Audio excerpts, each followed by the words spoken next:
it's that time of year that we get hummingbirds sometimes in our backyard, but we never have put up feeders. So this year we finally decided to put one out, and lo and behold, we have a couple of hummingbirds that have been frequenting it. So, of course, I thought, why don't I try to get some video?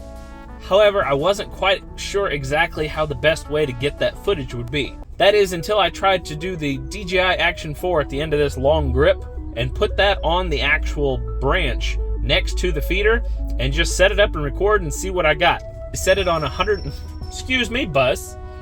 I set it on 120 frames per second so that I could then slow it down to quarter speed and still upload it at 30 frames a second, which is my norm.